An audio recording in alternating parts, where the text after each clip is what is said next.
کہ اپنے ہمسن اور کمسن بھائیوں کے لیے اس جملے کو اور کھولوں، میں نے یوں ہی نہیں کہا کہ دبستان اسلام سے اگر دیوان حسین کو ہٹا لیا جائے تو کچھ نہیں بچتا۔ نہ یقین ہو تو آج تو آپ کے سامنے منظر موجود ہے، نعرہ تکبیر کے ساتھ ایک شخص کے گلے پہ خنجر رواں ہے یا نہیں ہے؟ آپ تک یہ منظر پہنچا یا نہیں پہنچا؟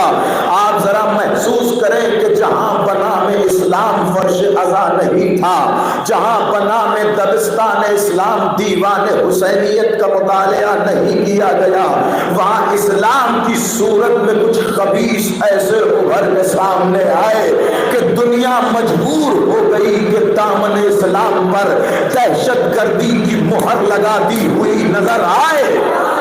محسوس کیا یا نہیں کہ آپ نے؟ دنیا مجبور ہوئی کہ دامن اسلام پر دہشت گردی کی مہر لگاتی نظر آئے۔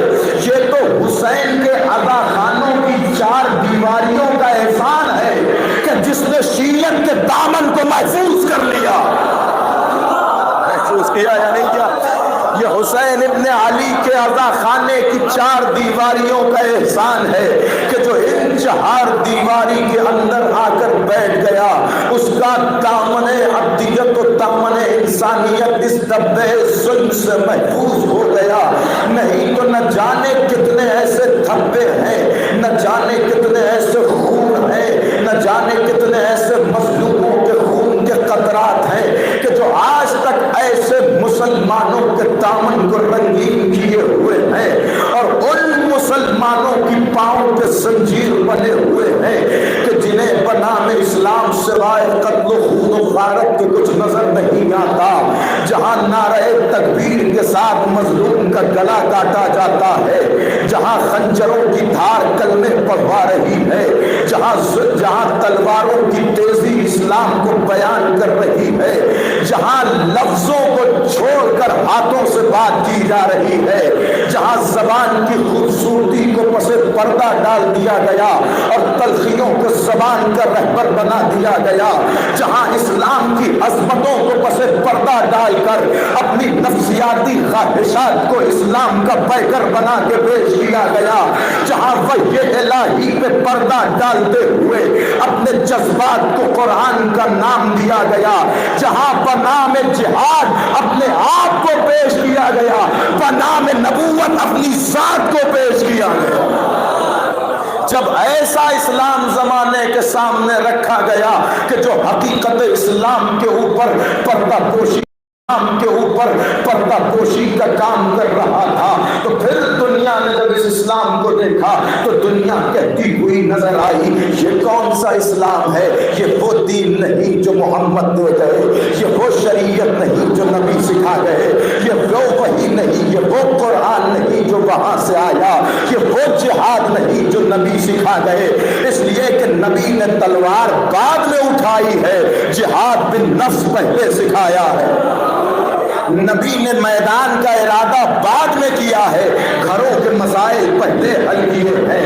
نبی نے میدان کی مشکلات بعد میں حل کی ہیں، آپسی اختلاف کو پہلے ختم کیا ہے۔ یہ کون سی روش تبلیغ ہے؟ یہ کون سا بیان اسلام ہے؟ یہ کون سی تجدید تبلیغ ہے کہ جہاں پہ آپ اپنے تمام تر اصول کو بھلاتے ہوئے نہ جانے کون سی وحشیانہ طرق و طرائق کو اپناتے ہوئے اسلام کا تصور زمانے میں پیش کر رہے ہیں؟ نہیں، اسلام کا تصور یہ نہیں ہے جو آج آپ ٹیلی ویژن پہ دیکھ رہے ہیں۔ اسلام کی حقیقی شکل وہ نہیں ہے کہ جو پاکستان سے آ رہی ہے، اسلام کا تعارف وہ نہیں ہے کہ جو دنیا عرب پیش کر رہی ہے۔ اسلام چاہیے تو عزا خانے کی دہلیز تک آنا پڑے گا۔ غور کر رہے ہیں نہیں کر رہے؟ حقیقت اسلام چاہیے تو عزا خان فرش عزائے حسین پہ آنا پڑے گا۔ حسین نے تصور اسلام کو محفوظ کر دیا، تصویر اسلام کو نمایاں کر دیا، حقیقت و شریعت محمدی کو محفوظ کر دیا اور زمانے کو بتایا کہ جہادیوں کا اسلام اور ہے، حسینیت کا اسلام اور۔ توجہ کیجیے گا، جہادیوں کا اسلام اور ہے، محمد کا اسلام اور ہے۔ جہادیوں سے اسلام لوگے تو وہاں اول جہاد نظر آئے گا، حسینیوں سے اسلام لوگے تو یہاں مذہب انسانیت سے ابتدا کی جائے گی۔ پہلے انسان بنایا جائے گا، پھر مسلمان بنایا جائے گا، پھر سلمان بنایا جائے گا۔ اللہم صلی علی محمد۔ اور کر رہے ہیں آپ، پہلے سلمان بنایا جائے گا۔ معاف کرنا، یہاں داڑھیاں نہیں بڑھوائی جائیں گی، یہاں ایمان کے درجے بڑھوائے جائیں گے۔ جب یہاں سے اسلام لوگے تو یہاں اس بات پہ پابندی نہیں ہوگی کہ داڑھیاں بڑی کرتے چلے جاؤ، بلکہ یہاں تو یہ دیکھا جائے گا کل 7ویں درجے پہ تھے، آج 8ویں درجے پہ ہو، پھر 9ویں درجے پہ ہوگے، پھر 10ویں درجے پہ ہوگے، اور جب منزل وہاں پہنچ جائے تو خود نبی کہیں گے السلمان منا اہل البیت۔